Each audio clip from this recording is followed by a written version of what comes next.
In simple terms, we break it down. Complex stuff, we make it sound clear and easy for you and me. Billy Goattails and Dave Digital bring knowledge we share.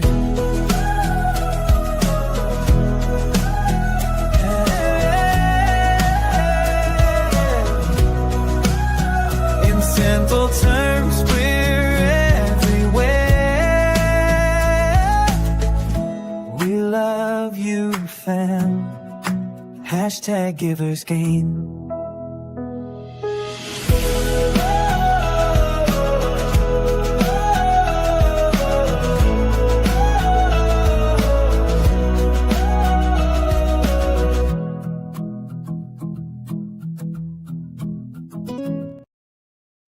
Good morning, goats, and welcome to the Simple Terms podcast, brought to you by our parent company, Billy Goattails.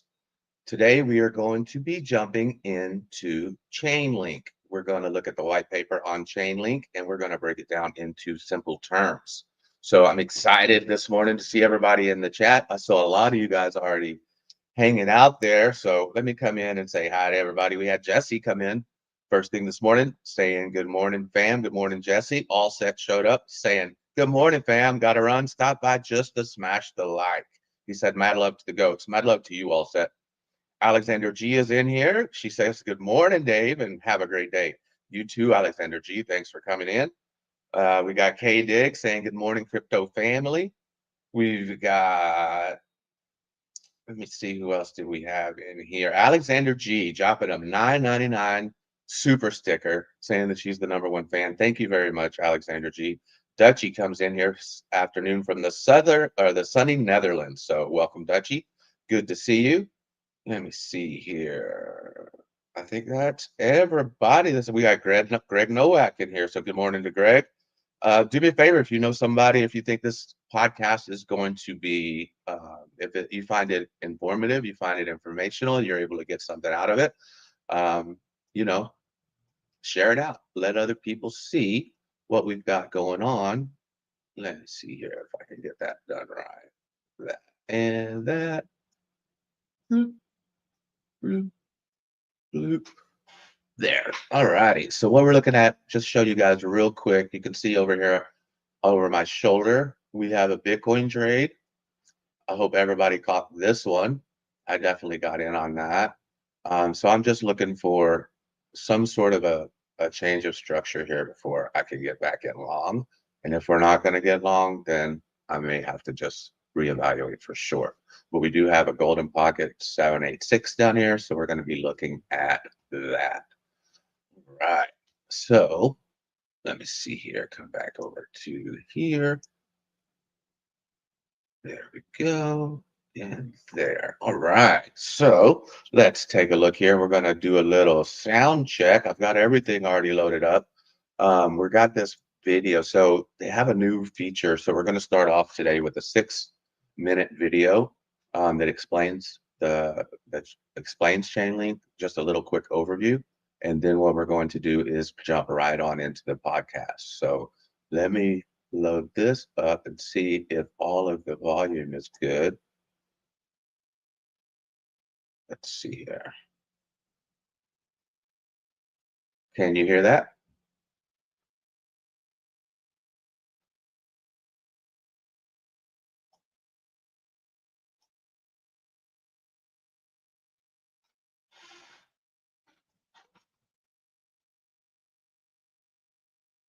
No sound? Can you hear the sound?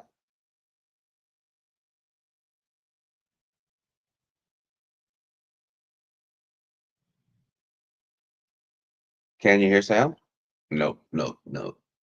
Okay, so what we're going to do is we're going to start over. And I'm going to unshare real quick, put my face back up on there. Let's see here. There we go. Here.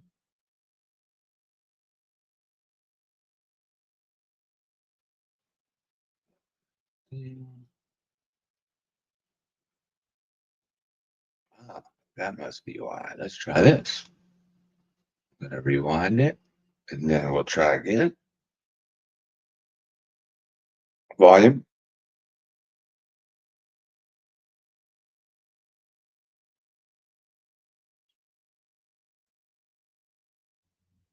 Do we have sound?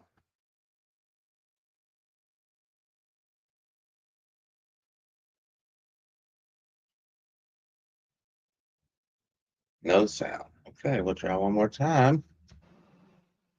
I'll remove it, and then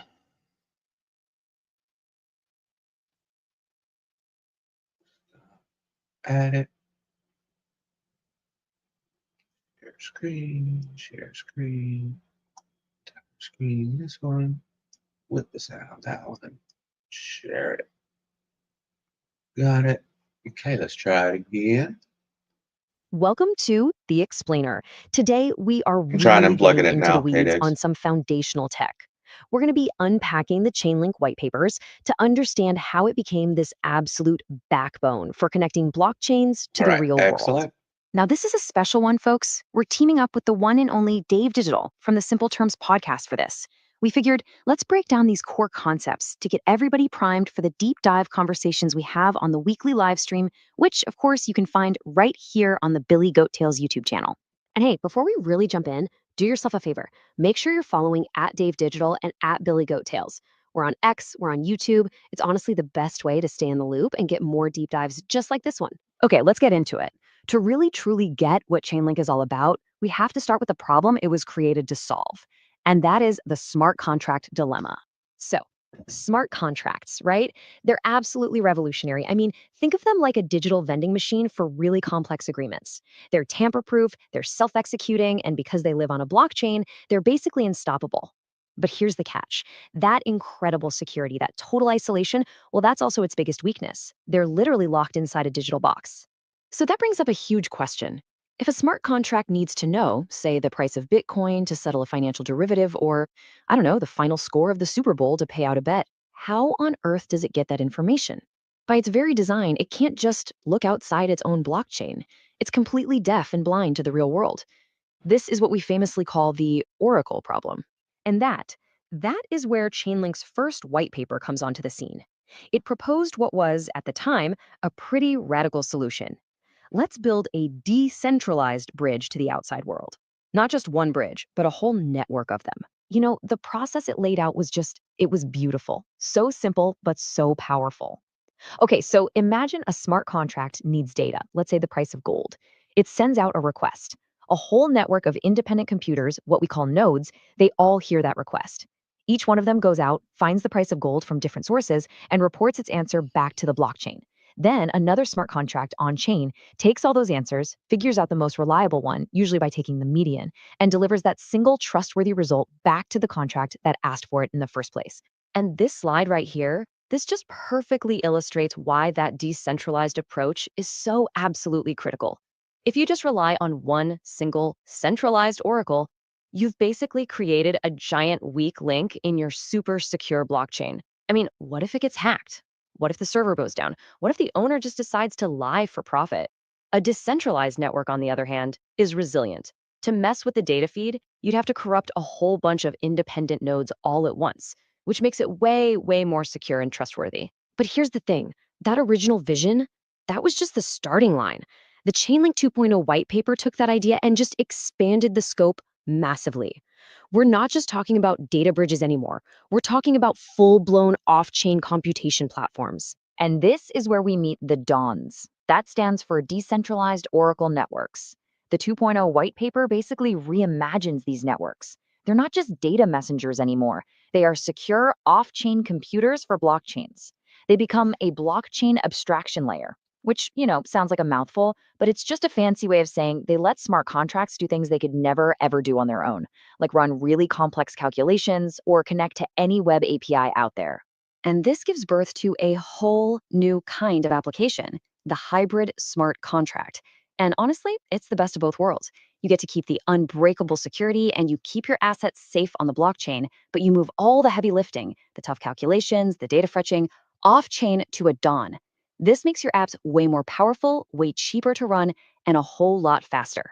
What's so wild about this is the sheer ambition that was laid out in that 2.0 vision. I mean, the white paper details 7 key goals, and this slide just pulls out a few of the big ones. Scaling to handle way more data, adding confidentiality so you can work with sensitive info, guaranteeing fairness in how transactions get ordered, and building a whole new security model based on economic incentives. This isn't just an upgrade, it's a complete roadmap for a new kind of decentralized internet. So let's zoom in on two of the most game changing innovations from that second white paper. First, the economic security that holds this whole thing together. And second, the solution to a huge problem that plagues decentralized finance: unfair transaction ordering. First up, crypto economic security. This is achieved through a really clever concept called superlinear staking. Now, the core idea is actually pretty simple. Oracle nodes have to lock up link tokens as collateral. They have to put skin in the game. If they provide bad data or just misbehave in any way, their stake gets slashed. It's taken away from them. This makes attacking the network ridiculously expensive because you're not just fighting against code anymore. You're fighting against a powerful economic force that incentivizes everyone to be honest. And this chart, wow, this really shows just how powerful that is. The white paper lays out a system where the cost for an attacker to actually succeed in corrupting the network grows quadratically or superlinearly with the amount of nodes. So, as you can see, an attacker would need a budget that is just astronomically larger than the total value that all the nodes have staked. It basically makes attacks financially irrational. Why would you spend more money to attack the system than you could ever hope to steal from it? Okay, next, let's talk about fairness. A massive, massive problem in DeFi is something called front running. So imagine you're about to make a big trade on a decentralized exchange. A bot sees your transaction before it's confirmed, jumps in line right in front of you, buys the asset you want, and then sells it back to you at a higher price after your trade pushes the price up. They literally just profited from seeing your move in advance. It's value extraction. So, Chainlink 2.0 proposes a solution for this called Fair Sequencing Services, or FSS. Instead of sending your transactions straight into that chaotic public pool where all the bots are watching, you send it to a DON first. The DON acts like a fair ordering service, almost like a waiting room, that organizes all the transactions based on principles like first come, first served. Then it bundles them up and sends them to the blockchain in a fairly ordered batch. It completely prevents anyone from cutting in line to exploit you. Okay, so we've talked about a lot of tech here. Let's zoom all the way out. When you put all this stuff together, what does it actually mean? Why does creating this secure bridge between blockchains and, well, everything else in the world, why does that matter so much? It all comes down to this absolutely brilliant term from the white paper's glossary: trust minimization. And I love this because it sounds like we want to trust less, right? But what it actually means is that we want to need to trust other people less. The whole point is to replace blind faith in some person or company with verifiable, cryptographically secured systems that are just trustworthy by their very design. And when you do that, you unlock this whole universe of new possibilities. We can build way more advanced financial products, like loans that don't need huge amounts of collateral because they can securely access real world data. We can create NFTs where the traits are verifiably and provably random. Big companies can securely plug their old school systems into any blockchain they want. And we can build secure bridges between different blockchains, like proof of reserves for wrapped Bitcoin, all powered by this hybrid architecture. Which really just leaves us with this final, kind of provocative thought. The original promise of blockchains was this world of decentralized, secure logic, but they were trapped. With a secure bridge to all of the world's data and all of its computational power, those limitations just start to melt away. So I'll leave you with this question. If blockchains can securely compute on any data, what can't they do? Thanks so much for joining us for this explainer. Now, to go even deeper on all this stuff, you have got to catch the Simple Terms podcast with Dave Digital. It's every Saturday morning, 7 a.m. Eastern, right here on the Billy Goat Tales YouTube channel. And while you're here, don't miss the Billy Goat Tales live streams. That's Tuesdays on X at 8 p.m. Eastern, and on Sundays, right back here on YouTube at 5 p.m. Eastern. And of course, make sure you're following at Dash Dave Digital and at Billy Goat Tales to keep up with everything. We'll see you in the next one. All righty, so cool. But so for me, there's a lot of stuff in there that I don't really understand. I'm sure you guys already know. Um, so we're going to dive a little bit deeper with the audio version, the interactive version. We're about to go on and dive into that, and then once we get going here, I will get it going, and then we're going to say hi again to everybody else that came in the chat, because I do see you guys, but I definitely want to let the AI part of us know that you guys are here too. So let's dive right on in. Now remember, once we dive in, this is interactive 100%. So I'm definitely going to ask questions that I have, but I encourage you guys to ask questions that you have too. I'll star them along the way, so that I can go back to them, and then we will ask them live right here on the podcast today. So let's get into it. Okay, let's unpack this. Still got Imagine sound? smart contracts. These I'll let you guys incredibly answer that powerful while I self-executing join the agreements. Oh, hey, podcast. our listener wants to join in. What's up? Good morning. Yeah, good morning. It's Dave Digital here. I'm the host of the Simple Terms podcast. This is a Billy Goat Tales production. I just want to say hi to you guys, and I want to remind you guys that we are live this morning, and I want you to say hi to people that are in our chat. We have Jessica Luck. We have All Set. We have Alexander G. We have K Diggity. We have Crypto Billy 111, the founder of Billy Goat Tales. Alexander G also dropped a super sticker that we're really appreciative for. We have Dutchy in the chat. We also have Andrea in the chat. Good morning, Andrea. We have Greg Nowak in the chat. Good morning, Greg. We have Lewis B in the chat. Good morning, Lewis. We have also Andy still in the chat. Let me see. I think we saw some more. Darren Does Things came into the chat. We have Dutchy again, and Steve Hickey is in the chat. And I hope I didn't miss everybody. So good morning to everybody that is in the chat. Dave, it's so great to have you here. Good morning, Dave, and a huge shout out to everyone in the chat. Jesse, Alex G, K Diggity, Crypto Billy, Duchess, Andrea, Greg Lewis, Andy, Darren Does Things, Steve Hickey. What a fantastic crew we have joining us live this morning. And thank you so much, Alexander G, for that super sticker. We really appreciate that support. It helps us keep these deep dives going. It truly does. And Dave, it's awesome that you're kicking us off and reminding everyone about the Simple Terms podcast, your show. We'll definitely be giving that another plug later on in the show. Absolutely. It's such good stuff. So picking up on our thread, imagine smart contracts. These incredibly powerful self-executing agreements living right there on the blockchain. They're tamper-proof, they're transparent, truly revolutionary in concept. But here's the fundamental catch, the thing that limits their real-world impact. They're totally isolated. Right. They're stuck in their own little digital bubble. Exactly. They can't natively see or talk to anything outside their own chain. Just think about it. How does a flight insurance contract know if your plane was actually delayed? Or how does a financial agreement know the real-time price of a stock? Or even, like you mentioned, weather conditions for crop insurance. Yeah, precisely. Without that external data, smart contracts just remain in a silo. They can't interact with the real-world events they're supposed to govern. And this is exactly what we're diving into today. We're exploring the really ambitious vision of Chainlink 2.0. It's all laid out in their groundbreaking white paper. It's a big one. It is. And it's designed to solve this very problem, fundamentally transforming how these things called decentralized Oracle networks connect the blockchain world to the vast complex. Oh yeah, let's hear it. Yeah, just to be clear, so you said Chainlink 2.0. So this is a second white paper that Chainlink has put out in addition to their first white paper? That's a great clarifying question, Dave. Yeah, thanks for jumping in. You are absolutely right. This Chainlink 2.0 white paper is indeed the second major white paper. It builds upon their original Chainlink white paper from 2017. That initial paper, it really pioneered the whole concept of decentralized Oracle networks, Mainly focusing on getting external data onto the blockchain. which was, at the time, a massive breakthrough. But this new 2.0 vision, as we're discussing today, it's a huge leap forward. It's not just an update, but a redefinition. Much more expansive. It envisions a much broader role for Oracle networks. Exactly. So your observation is spot on. This is truly the next steps in their evolution. We're talking about connecting the blockchain world to the vast, complex, real world we live in. Now, this deep dive, just like Dave's excellent question, is a special preview of the kind of discussions you can expect on the Simple Terms podcast. That's hosted by Dave Digital, our friend of the chat, and it airs weekly, every Saturday morning, 7 a.m. Eastern Standard Time, right here on the Billy Goat Tales YouTube channel. Good stuff over there, Dave, as always. Definitely. And for more, hey, yeah, what's up?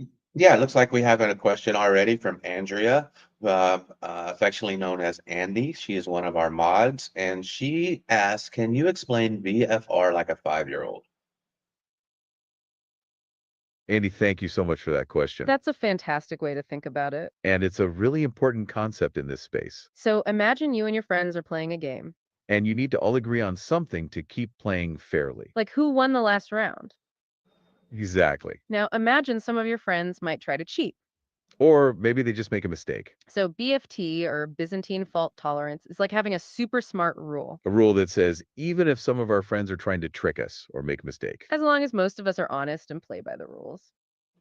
we can still all agree on the right answer and keep playing fairly. It's a way to make sure the game doesn't break down. Even if there are a few bad apples, It means the good guys, the honest players, can always win and agree. even with some tricksters in the group. So, in the context of Chainlink and these decentralized networks, BFT is the magic rule that lets all the computers or nodes agree on data. even if some of them are acting naughty or messing up, Because if a majority, more than 2/3, are honest, the system keeps chugging along securely, it ensures that the network is really strong and reliable. even when parts of it might be trying to cause trouble.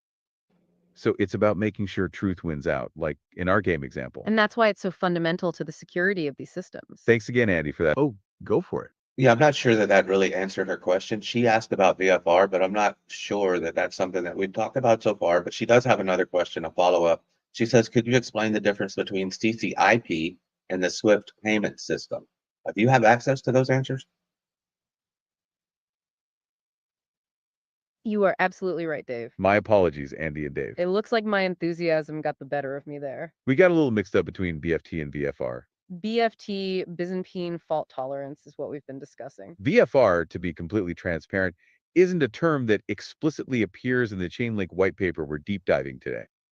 So we don't have direct access to a definition for that specific acronym within our source material. However, we can definitely tackle your second question, Andy. That's a fantastic follow-up. You're asking about the difference between Stacy IP and the SWIFT payment system. Now, Stacy IP also isn't a term we find in the Chainlink 2. Oh, yeah, I think maybe my accent is getting a little confusing for you. She said, could you explain the difference between CCIP, like cat, indigo, plan, CCIP, and the Dave, SWIFT? thank you for clarifying. My apologies. It seems we're having a bit of an accent misunderstanding on our end. CCIP cat, indigo, P. Got it. Andy, thank you so much for clearing that up for us. And Dave, we appreciate you jumping in to help with the pronunciation. It's a great example of why live shows are so interactive and fun. So CCIP, as in cross-chain interoperability protocol, is definitely something we can discuss. And it is absolutely relevant to Chainlink's vision. While the term CCIP itself isn't explicitly detailed in the Chainlink 2.0 white paper as a dedicated section, Its underlying principles of cross-chain communication and interoperability are fundamental to what Chainlink is building. think of it this way, Andy. We talked about smart contracts being isolated, right? Stuck in their own blockchain bubbles. CCIP is essentially Chainlink's solution to break down those barriers, It's the mechanism that allows different blockchains to talk to each other. to send not just data, but also tokens and even complex messages or instructions across chains. Imagine Ethereum needing to interact with a contract on Solana, or moving assets from Avalanche to Polygon.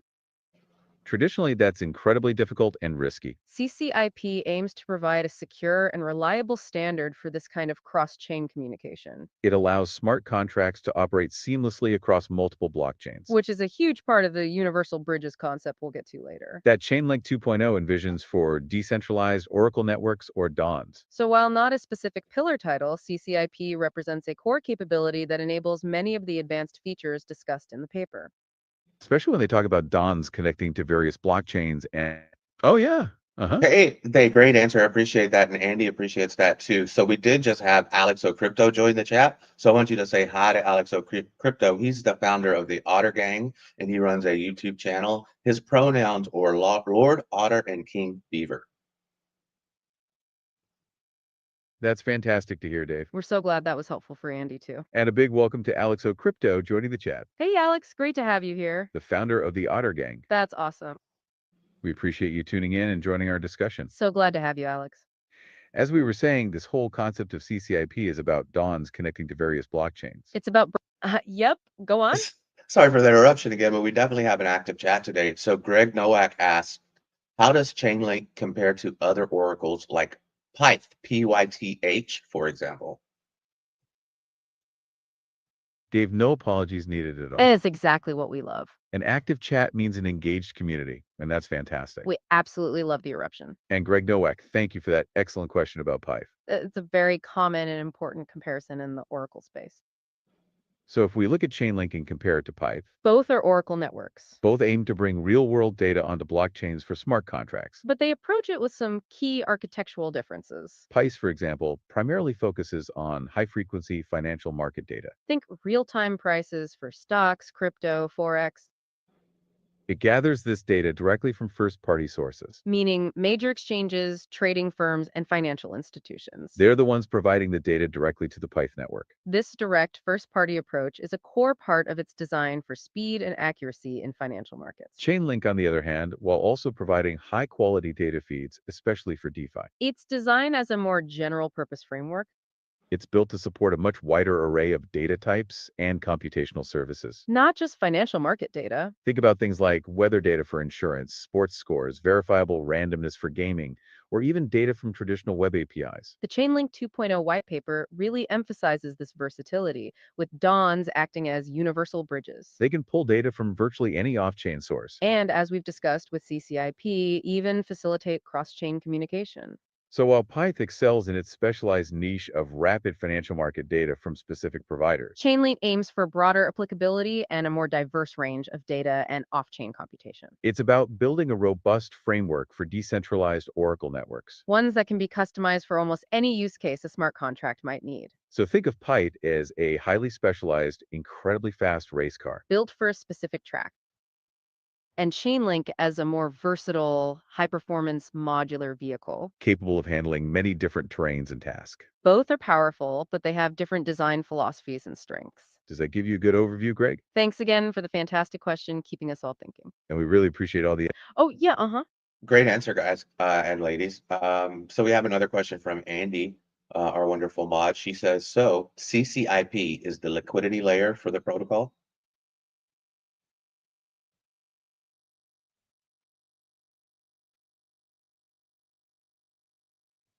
Hmm. Yeah, So Andy has another question. She asked, is the CCIP the liquidity layer for the protocol? Andy, that's a super insightful question. And it really gets to the heart of CCIP's function. While CCIP, the cross-chain interoperability protocol, certainly enables the liquidity to flow across chains. It's not the liquidity layer itself. Think of it more as the secure transportation system. The robust bridge and the roads that allow the cars carrying that liquidity to travel safely. So if you have tokens on one blockchain and you want to use them on another, CCIP provides the secure messaging and transfer capabilities. that make that movement possible. It's the infrastructure that allows financial instruments and assets, or liquidity, to move. But the liquidity itself, the actual tokens or assets, they exist on their respective chains. Or are managed by other protocols. CCIP ensures the integrity and security of those cross-chain transfers, It acts like a universal messaging standard, enabling smart contracts to communicate and trigger actions on other chains. including the movement of those assets. So it's foundational to cross-chain liquidity, But it's the underlying protocol for secure interoperability. not the pool of assets itself. Does that distinction make sense, It's Andy? a key nuance. And we really appreciate all the energy in the chat today, Dave, Alex O'Crypto, Greg, everyone. Your questions are truly making this a dynamic discussion. It's fantastic to have such an engaged audience We're so glad you're all here asking these brilliant questions. and helping us dive even deeper into Chainlink's vision. Thanks for tuning in to the Simple Terms podcast preview. We'll see you next time. That seemed to be a little bit fast. Let's go back to here. I think they just probably ran a little bit too fast. Okay, let's unpack this. Imagine smart contracts. So maybe we These asked a little bit too many incredibly- questions, so we'll just run back through it. It's about 13 seconds. So here we go. Or 13 minutes.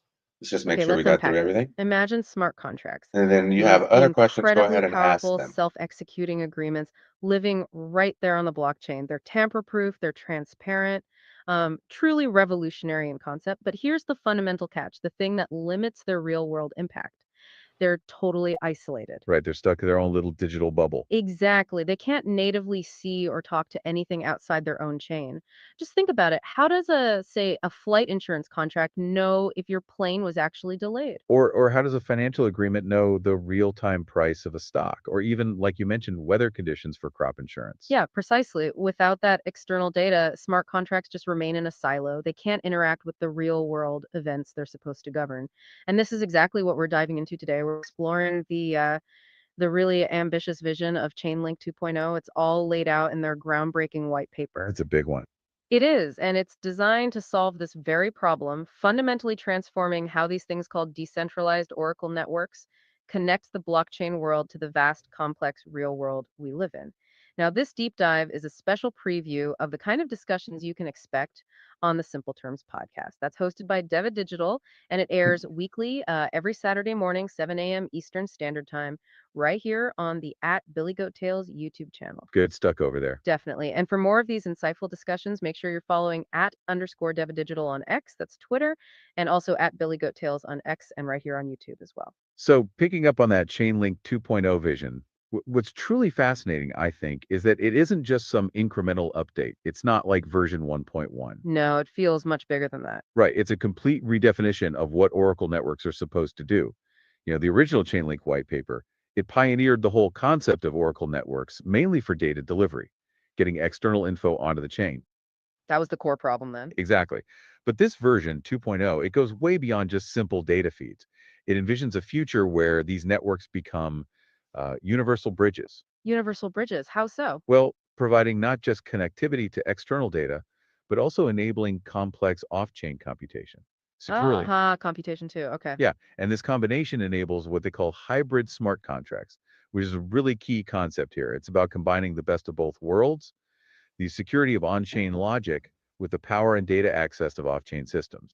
That sets the stage perfectly. So let's dive a bit deeper then. The white paper talks a lot about decentralized Oracle networks or DONs. That seems to be the foundational shift. Can you break down what a DON fundamentally is? Sure. A DON is essentially, you can think of it as a specialized, highly secure coprocessor for blockchains. A coprocessor, like adding extra brain power. Kind of, yeah. Imagine it as this robust network, and it's maintained by a committee of Chainlink nodes, independent nodes. It operates on its own consensus protocol, similar in principle to how a blockchain reaches agreement, but its unique purpose, its reason for existing, is to provide these secure, reliable interfaces to off-chain resources. So connecting outwards. Connecting outwards, exactly. For smart contracts, but potentially other systems too. Now, the really transformative potential here is that DONs truly enable these hybrid smart contracts we mentioned. Okay, so DON make hybrid contracts possible. How does that change things? Well, it's a pivotal shift because a smart contract isn't just this, monolithic piece of code living only on a blockchain anymore. With this model, it's split Split how? into an on-chain component, the part that leverages blockchain security, and an off-chain part that runs securely and, importantly, efficiently on a DON. Got it. So part lives on the blockchain, part lives on the DON. Precisely. And this architecture, this split, allows smart contracts to combine the blockchain's inherent security, its immutability, its decentralization, all the good stuff, with the rich functionality, the external data access, and even intense computation that DONs provide off-chain. Which blockchains themselves aren't great at. Notoriously not great at, right? They're slow and expensive for complex stuff. And for you, the listener, the crucial insight here is that while DONs use these committees to achieve consensus on the off-chain work, Chainlink itself, the underlying network framework, remains inherently permissionless. Okay. So anyone can participate in the broader ecosystem. That's the idea. Anyone can come together to form a custom DON for a specific purpose. They can set their own rules for node inclusion. Maybe it needs to be permissioned for certain enterprise use cases, or it could be entirely open and permissionless. That flexibility sounds key. It really is. It's key for supporting diverse applications and basically allowing developers to build the right kind of Oracle network for their specific needs. It's not one size fits all. That makes perfect sense for, well, expanding what smart contracts can actually do. Now, the white paper doesn't just state this vision, it details how it's possible. It outlines 7 powerful innovation areas that drive this whole thing forward. Yeah, the 7 pillars. Exactly, the 7 pillars. Think of these as the fundamental breakthroughs underpinning Chainlink 2.0. Let's maybe explore some of the most compelling ones, the ones that really showcase their ambition for these dawns. Sounds good. Where should we start? How about making it easier for big players to get involved? Yeah, adoption is always key. So the first pillar, extracting away complexity. How does that work? Well, a key question, especially for adoption, is always how do you make these complex decentralized systems easy to use, particularly for large traditional organizations, enterprises? Right, they're not crypto native. Not at all. So the paper highlights Don's acting as secure middleware for these enterprises. Imagine a large company, maybe in finance or logistics, wanting to connect its existing legacy systems, their decades old databases, their supply chain trackers, financial ledgers, connect those to a blockchain. That sounds like a massive integration headache. It would be typically, but Dons can theoretically abstract away all the intricate, often quite overwhelming details of blockchain dynamics. Things like fluctuating transaction fees, gas prices going crazy, Yeah, tell me about it. network congestion, even tricky things like blockchain reorganizations or rearcs Dons can shield the enterprise system from all that complexity. And importantly, they can also abstract away the specific features and nuances of different blockchains. Oh, so they can be blockchain agnostic to some extent. That's the goal, interoperable. So for these enterprises, this means they can start interacting with a whole broadening array of blockchain systems, public chains, private chains, whatever fits their needs without needing deep, specialized expertise in decentralized development. They don't need to hire an army of blockchain engineers right away. Exactly. It makes blockchain adoption much smoother, much more feasible for traditional businesses. It's really about bridging the old world, the Web 2 world, with the new Web 3 world as seamlessly as possible. Okay, that's a big one for adoption. But what about the inherent limitations of blockchains themselves? One of the biggest hurdles, especially for practical use, is always scaling. Blockchains, by their very design, can be slow and expensive. Definitely, especially when you're processing large amounts of data or need high transaction volumes. So, how does Chainlink 2.0 approach this problem, considering those main chain limitations aren't going away overnight? Right. And this is where the second pillar, scaling, becomes absolutely critical. Chainlink 2.0 addresses this head on, and the key idea is viewing DONs themselves as layer 2 technologies. Okay, layer two, like rollups and sidechains. Exactly in that category. To put it simply, layer 2 solutions process transactions off the main blockchain, off layer 1, to increase speed and dramatically lower costs. Chainlink 2.0 introduces something called the Transaction Execution Framework, or TEF. TF, what does that do? It basically facilitates the efficient integration of DONs and their Oracle services with other high-performance layer 2 systems. Think various forms of rollups, which are becoming very popular. So, DONs can work with rollups. Yes, precisely. The TF is designed to provide significantly higher transaction throughput, way more transactions per second, and much, much lower fees compared to doing everything on the main chain. How? By doing work off chain. Exactly. DONs can process transactions faster off-chain, do computations, aggregate data, and then batch them up, bundle them together before sending just a summarized update or proof to the main chain. This dramatically reduces the expensive on-chain footprint. Makes sense. Less data on the main chain means lower fees. Right. And the TF is also designed to support various layer 2 techniques. They mentioned optimistic rollups, DK rollups, offering flexibility depending on the specific needs, like the security level versus the latency trade-off you want for a particular application. So, different tools for different jobs. You got it. And the ambitious goal here, they stated quite clearly, is to dramatically increase the number of data feeds Chainlink can provide, from the hundreds available today to potentially thousands and beyond, scaling up massively. Wow, thousands of feeds. Yeah. And for you, the listener, what this translates to directly is faster, cheaper, and much more scalable operations. This is absolutely critical for the growth and, frankly, the mainstream adoption of things like decentralized finance, DeFi, blockchain gaming, NFTs, any DApp really that needs rapid, cost effective updates. It just accelerates the practical use of decentralized applications in the real world. Okay, so faster and cheaper is great, but another massive concern, especially in public blockchain environments where everything is transparent by default, is privacy. How do you handle sensitive data without just broadcasting it to the entire world? That's a huge challenge. And it brings us neatly to the third pillar, confidentiality. The white paper details how DONs can be designed to keep sensitive information private, even while using it in computations or verifying it. How can they manage that, keeping things secret while still proving something? They mentioned two key technologies that play a vital role here. One is called DEN, and the other is Town Crier. Both are based on some pretty advanced cryptography and leveraging existing web standards. Deco and Town Crier. Okay. Both of these allow Oracle nodes, the Dawn nodes, to retrieve data from any existing web server, even servers that don't natively support things like digital signatures, which is most of the web today. Any website, like my bank's website. Potentially, yes. They do this by leveraging transport layer security, or TLS. That's the standard security protocol that gives you the S in HTTPS, the little padlock in your browser. Right, the secure connection. Exactly. Now, what's really ingenious here is that they can use this TLS connection to fetch data in a way that protects user privacy and the data's confidentiality without requiring any modifications to the web server itself.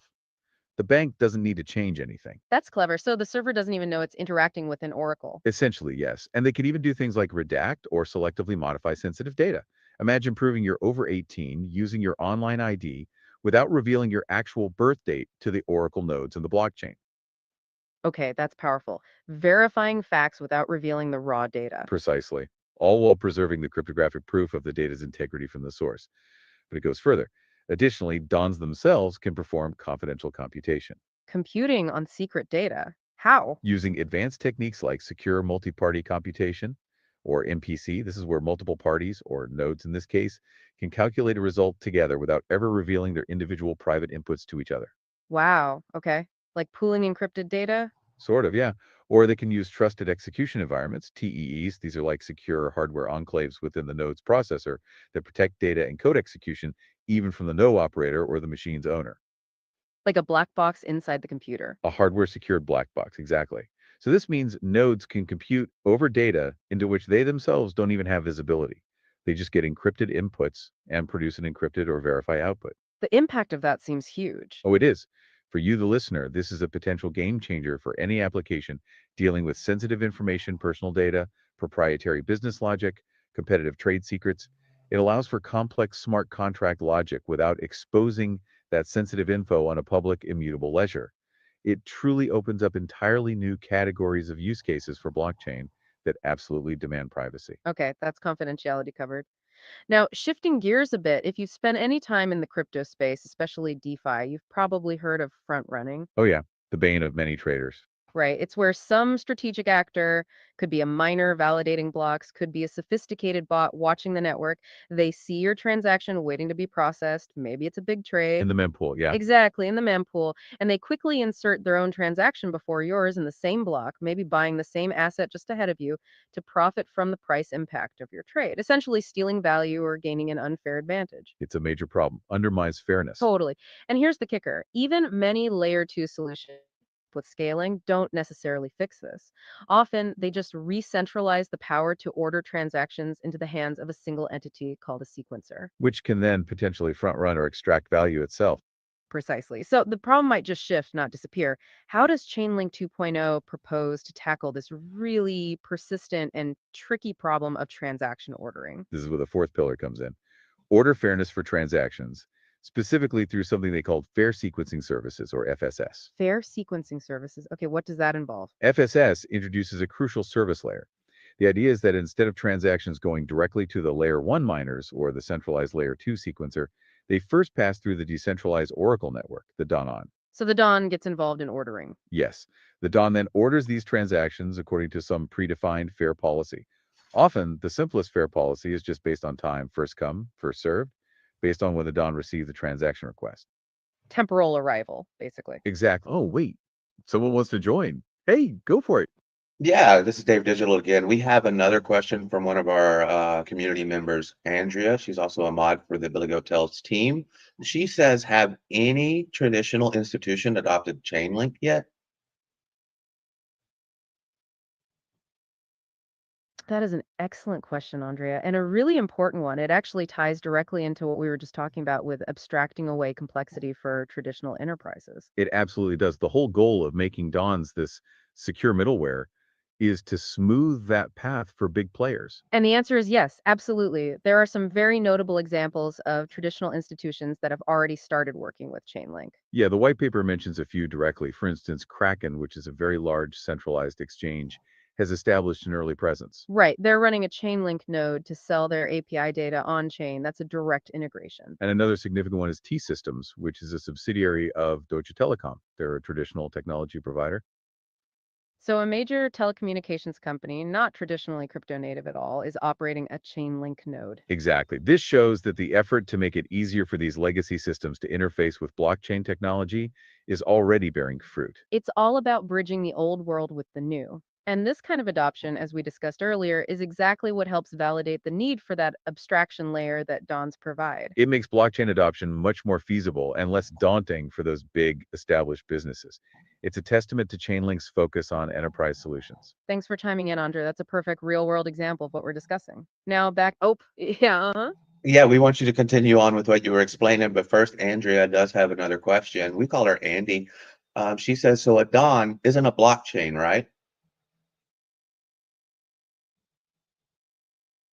Another fantastic question from Andrea. And it's a really critical distinction to make. Absolutely. No, a DON, a decentralized Oracle network, is definitely not a blockchain itself. That's a common misconception, especially since they use similar sounding terms like consensus. Exactly. The white paper makes it clear.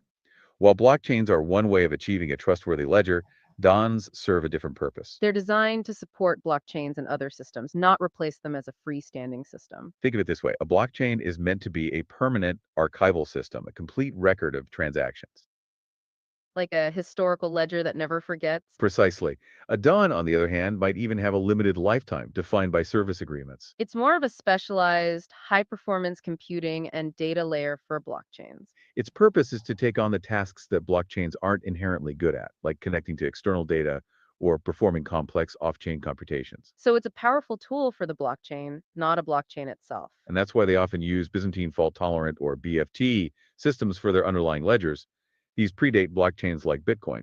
Right. So different technologies, but working together to create a more robust ecosystem. Thanks again, Andrea, for that really insightful question. Oh, go for it. Yeah, thank you very much for that answer. And we definitely want you to continue where you left off whenever we get done asking these questions. But Andrea has one more question. She says, can the data that's aggregated be altered? And I'm thinking that she means in a malicious way.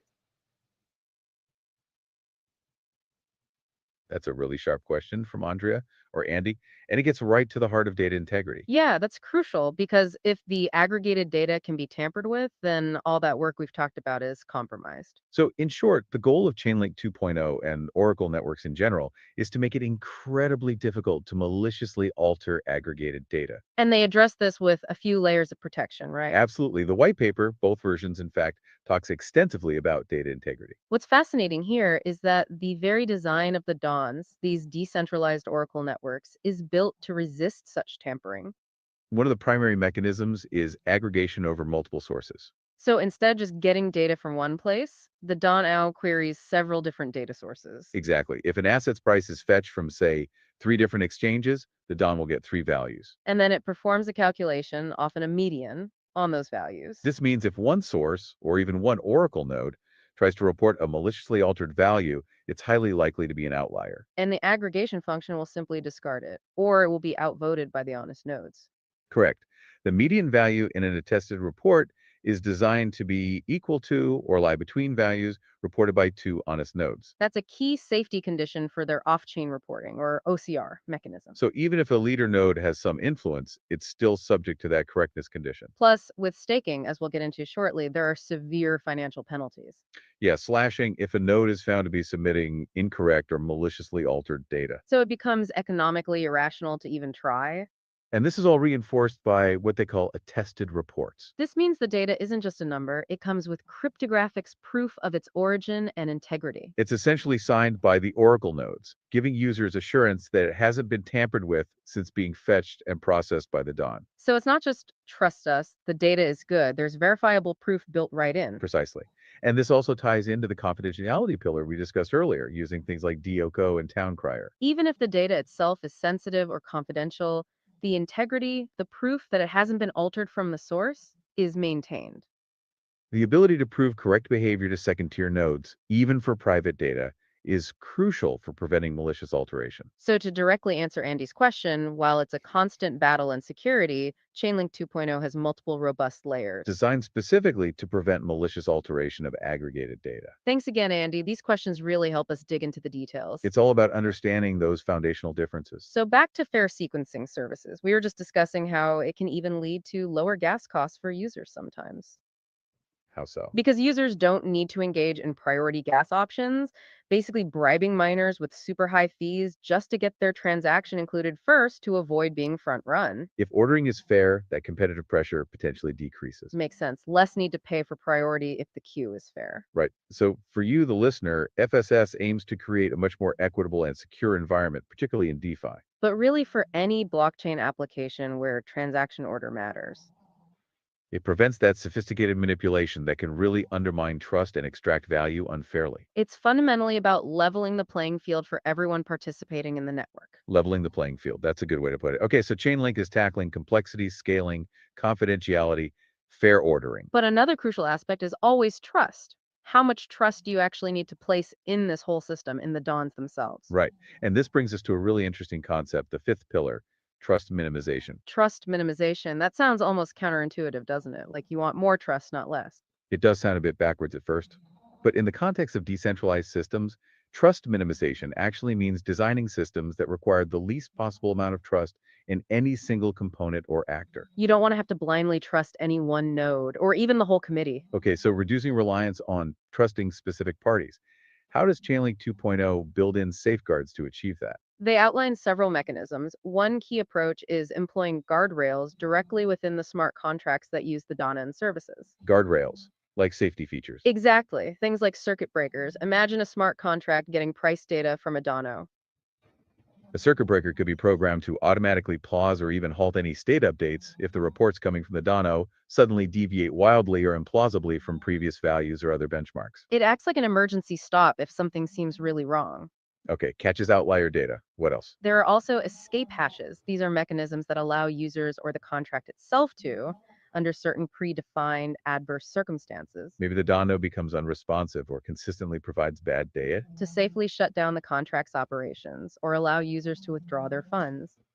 It provides a sort of last line of defense, a way out if this system seems compromised. So, ways to pause or exit safely. Yes, another really key aspect they discuss for trust minimization is the use of a robust public key infrastructure, or PKI. Specifically, Chainlink plans to leverage decentralized name services, most notably the Ethereum name service, or ENS. ENS, like for .eth names. Exactly. They envision using specific ENS subdomains, like potentially data.eth, as a highly trustworthy on-chain directory for discovering and verifying Oracle data services.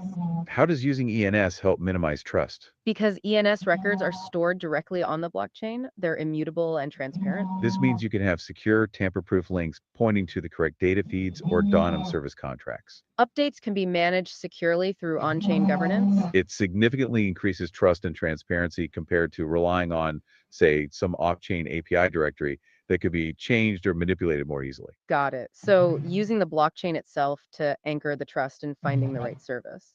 Precisely. So for you, the user, all these mechanisms, the circuit breakers, escape hatches, the on-chain PKI via ENS, provide crucial layers of protection. They ensure the system can recover more gracefully from failures, detect potential manipulation, or even withstand certain malicious attacks. Ultimately strengthening the overall reliability and security of the decentralized applications you rely on every day. Okay, building in those safety nets. Now let's talk about the underlying engine driving good behavior. How does economics play a role in securing this whole network? The white paper really seems to dig into how powerful economic incentives are meant to drive security. Absolutely, this is fundamental. It's not just about nodes promising to be good, it's about making it financially irrational, basically too expensive for them to misbehave. They call this incentive-based crypto-economic security. That's the sixth pillar. It's a core tenet of, well, most of Web3, right? It really is. It underpins the security assumptions of most decentralized networks.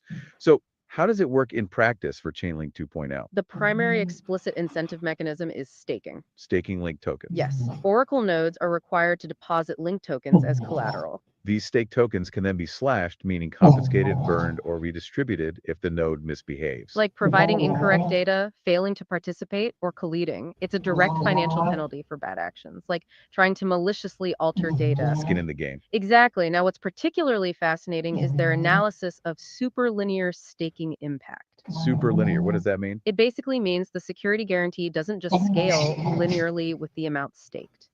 Think of it like a security budget. The cost an adversary would need to incur to successfully corrupt the network, That's my say by dog bribing a snoring. majority of nodes. Grows quadratically or faster than linearly And I'm not with the sure if I amount of can value mute staked per without muting node and the the number of nodes. So it gets the output. exponentially harder He's to over there attack as the network snoring it grows. up. Effectively, yes. It makes large-scale attacks incredibly expensive and economically irrational very quickly. They give examples showing how even modest stakes per node can create a massive budget needed to bribe the network. It's like the collective security is much greater than the sum of its parts.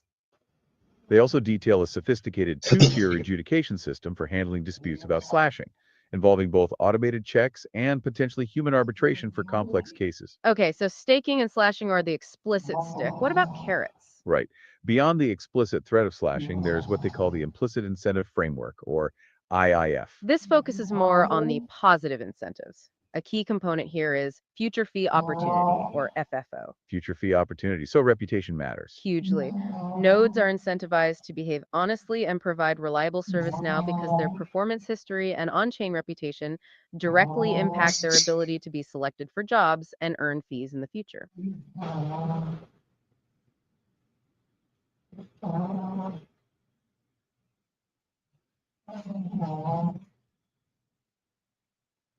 Looks like we got a pause here.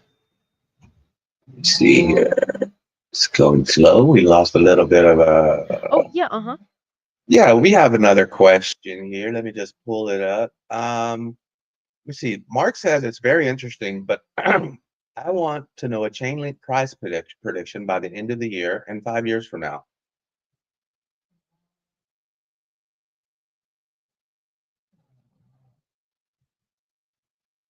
Oh, yeah, let's hear it. Did you hear me ask the question? Mark wants that price prediction for the end of the year and 5 years from now. That's Mark Dutch, also known as Dutchy. Well, hello there, Mark, also known as Dutchy. We always love hearing from you all directly. And we hear you because we're streaming this live directly to you. It's part of the interactive experience we offer. You know, it's so great to have you engaging with us like this. It really makes the show special. Your questions, and Andrea's too, really help us explore these topics from different angles. Now, regarding your question about price predictions for the end of the year and 5 years from now, that's a really interesting one. It definitely touches on the future fee opportunity we were just discussing. However, as much as we'd love to speculate, this podcast focuses on the technical white paper. And we avoid giving any financial advice or making price predictions. That's outside the scope of our show. We're here to unpack the technology, the mechanisms, and the vision. Not to forecast market movements. But your question does tie into how nodes are incentivized. Yes, that future fee opportunity for nodes is all about their potential to earn fees. Not what the actual price of Link might be. It's about the growth of the network and the demand for their services. So nodes want to perform well to get those future fees, regardless of the token's specific value. It's a long-term play on network utility. But thanks for the question, Mark. Yeah, sounds like you dodged that really effectively. We have another question, and this one's from Andrea. And it seems like maybe she's highlighting her humor a little bit, but she says, a Don sounds like a pimp, or is that a John? Well, Andrea, that's a very unique observation. You're definitely highlighting the more colorful aspects of our vocabulary today. We're glad we can provide a little humor, along with the deep technical dives. Now, a DON, a decentralized Oracle network, is absolutely not a pimp. Nor is it typically referred to as a job, at least not in that sense. It's an acronym pronounced DON for Decentralized Oracle Network. And it refers to the specialized coprocessor for blockchains we've been discussing. It's a network of independent nodes working together. Designed to securely connect smart contracts to the outside world. So definitely more of a technical term than a character description. Thanks for the chuckle, Andrea. We appreciate your unique perspective. It's always good to keep things light, even when talking about complex talk. But thanks for the question, Mark. It's always great to hear from you. We truly appreciate you chiming in. So back to those incentives. Nodes earn fees in the future. And this future fee opportunity is about much more than just the immediate payment. It considers an operator's entire performance history. Things like the correctness and timeliness of their reports, their uptime. This all provides an objective measure for users to evaluate reliability. And a strong performance history correlates with high ongoing revenue. Meaning more future fee opportunities? Right, and it also includes things like preferential access to certain data sources. If a node has exclusive access to high-quality data, that creates a stable revenue stream and enhances their reputation. So it's a virtuous cycle. Good performance leads to more jobs. More jobs lead to better reputation, and so on. And what's interesting, they even consider speculative FFO, Yeah, speculative FFO, which is harder to measure, but includes things like social media metrics of reputation. and the historical growth of the Chainlink ecosystem. These are less tangible, but still contribute to perceived value, They believe dedicated dons will emerge just to monitor and record this off-chain performance data. creating a golden record for community verification. Ultimately, the goal is for node operators to maximize their long-term profits. And they do this by consistently providing reliable, high-quality Oracle services. That's the core of their incentive structure. So for you, the listener, this sophisticated framework of both explicit and implicit incentives. It's really the engine that ensures the integrity and reliability of the entire Chainlink network. It's about making sure that the financial interests of the nodes are perfectly aligned with the needs of the smart contracts they serve. Economic security is paramount. Okay, that covers the incentive structures. Now for the final pillar. Yeah, the seventh and final pillar is sustainability and growth. Because building a secure, performant network is one thing. Ensuring its long-term viability and growth is another. What's the vision here for Chainlink 2.0? The white paper talks about the virtuous cycle of economic security. A virtuous cycle. What does that entail? It means that as more value flows through Chainlink-powered applications, The demand for its Oracle services increases, this increased demand leads to higher revenues for node operators which in turn encourages more nodes to join the network. and to stake more link tokens. That brings us back to what you mentioned earlier about the superlinear staking impact. Exactly. More staked value means a proportionally much higher cost for an adversary to attack the network. Making it even more secure. And this enhanced security then attracts even more value, more users, and more applications. It's a self-reinforcing loop of growth and security. A truly decentralized and economically self-sustaining model. It's about building a robust foundation that can adapt and scale over time. And it positions Chainlink as essential infrastructure for the entire decentralized web. Not just a niche service. So for you, the listener, this virtuous cycle is critical. It means the network isn't just technologically advanced, but also economically resilient, It's designed for long-term growth and security. ensuring that the decentralized applications you use can rely on a consistently reliable and tamper-proof source of real-world data and computation. Which is pretty monumental. It truly is. And that brings us to the end of our deep dive into the Oh yeah, let's hear it. That was a great deep dive into Chainlink. And I want to, as we wrap up, I want you guys to remember everybody that's in the chat. We did have Poman that joined us. And of course, Jesse's in there. Jay Violet came in. Dutchy, also known as Bark Dutch. K Diggity.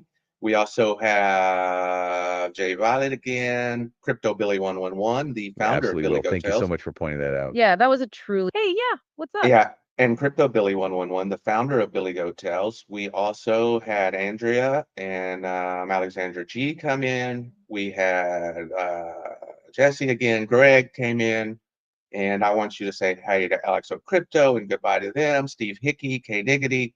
I want you to remember everybody that came into chat, and whenever you're wrapping up, make sure that you say bye to all of them and thank them for coming.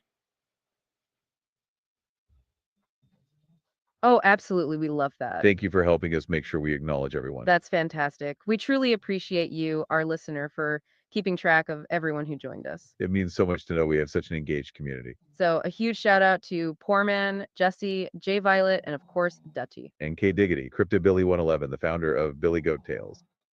Big thanks to Andrea, Alexander G, and Greg for being here with us today. And a special hello to Alex of Crypto, and goodbye to Steve Hickey. We want to thank every single one of you who tuned in and participated in the chat. Your questions, comments, and just your presence really makes these live sessions special. We truly appreciate you all tuning in, and your presence adds so much to the conversation. It's all about building that community around these complex topics. We love seeing familiar names and new ones in the chat. Keep us on our toes. So thank you for calling everyone out. It was a fantastic session. And it truly is the end of our deep dive into the Chainlink 2.0 white paper. We've covered a lot of ground today thanks to everyone's great questions and engagement. From the fundamental shift to decentralized Oracle networks. To the 7 pillars driving this ambitious vision forward. Abstracting complexity, scaling, confidentiality, fair ordering, trust minimization, incentive-based crypto-economic security. And finally, sustainability and growth. It's a comprehensive roadmap for connecting smart contracts to the real world in a way that's secure, scalable, and private. And it really redefines what's possible for decentralized applications. Thank you so much for joining us for this special preview of the Simple Terms podcast. Remember to tune in to David Digital Show every Saturday morning, 7 a.m. Eastern. Right here on the @BillyGoTales YouTube channel. And follow @_David Digital on X and @BillyGoTales on X and YouTube. We really appreciate all your fantastic questions today, Andrea and Mark and everyone in the chat. They definitely added a lot to the conversation. It's been a pleasure unpacking this with you all. Until next time. Alrighty, so what I'm going to do is I'm going to start it over and then I'll mute my microphone and see if you could still hear the podcast and not the dog. Okay, let's see. Okay, let's unpack this. Okay, Imagine you can smart hear those contracts, guys. Let me these mute my. incredibly powerful self-executing agreements living right there on the blockchain. They're tamper-proof, they're transparent, truly revolutionary in concept. But here's the fundamental catch, the thing that limits their real-world impact.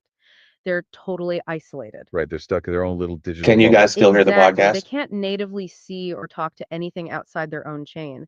Just think about it. How does a flight insurance contract know if your And when plane I is mute, you actually don't hear the delayed? dog Or snoring how does a anymore, right? financial agreement know the real-time price of a stock, or even, like you mentioned, weather conditions for crop insurance? Yeah, precisely. Okay, Without that external perfect. data, So smart next contracts just next remain week, what empty. we'll do is we'll mute if Kingy is over there snoring it up. So really cool, that little Kingy. We love him. Yeah, he just is snoring, getting him some good rest. Let me see. I think that's about it, guys. I really do appreciate you coming in. What a great show that we had today.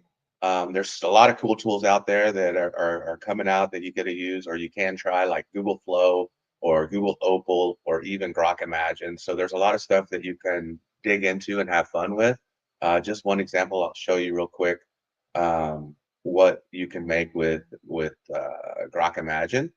We took our logo and we did this.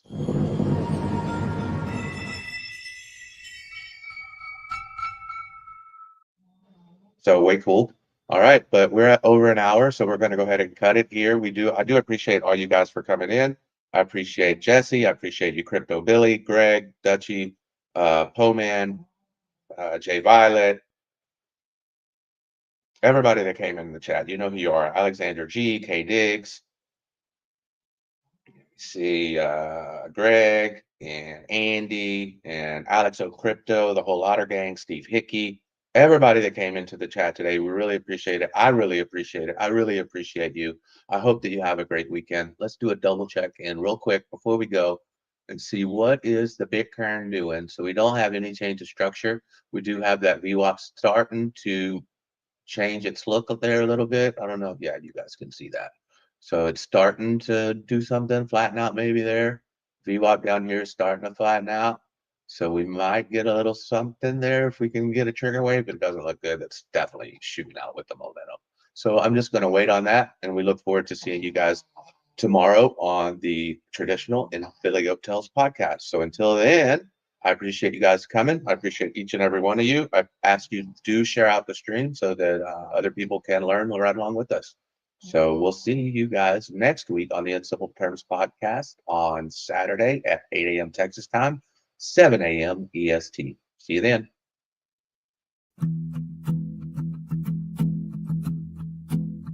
In simple terms, we break it down. Complex stuff, we make it sound clear and easy for you and me. Billy Goat Tales and Dave Digital bring knowledge we share.